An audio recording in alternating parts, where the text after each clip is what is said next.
সত্যবাদী রাখাল। একদা খলিফা উমার ইবনুল খাত্তাব রাদিয়াল্লাহু আনহু এক রাখাল ছেলেকে পরীক্ষা করার জন্য বললেন, এই ভেড়াগুলোর মধ্যে থেকে একটি আমাকে বিক্রি করবে? রাখাল ছেলেটি বিনয়ের সাথে উত্তর দিল, এগুলো আমার নয়, আমার মালিকের।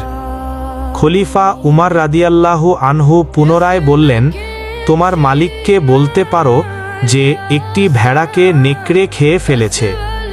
রাখাল ছেলেটি তখন এক মুহূর্ত না ভেবে আকাশের দিকে তাকিয়ে দৃঢ়তার সাথে জিজ্ঞেস করল, তাহলে আল্লাহ কোথায়?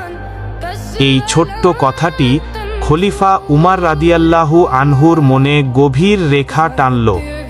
তিনি বুঝলেন, এই রাখাল ছেলেটি লোকচক্ষুর আড়ালে থেকেও তার মালিক এবং সর্বোপরি মহান আল্লাহর কাছে সৎ থাকতে শিখেছে।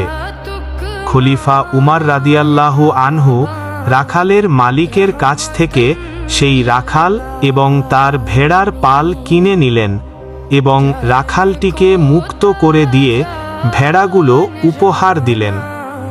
শিক্ষা: পৃথিবীতে কেউ না দেখলেও মহান আল্লাহ সব কিছু দেখেন।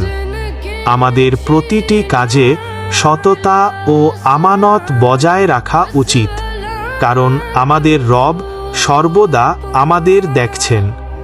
আল্লাহকে ভয় করার এই গুণই মানুষকে মুক্তি ও সফলতা এনে দেয়। গল্পটা ভালো লেগে থাকলে লাইক, কমেন্ট, শেয়ার, সাবস্ক্রাইব করে পাশে থাকবেন। দেখা হচ্ছে পরবর্তী কোনো ভিডিওয় ইনশাআল্লাহ।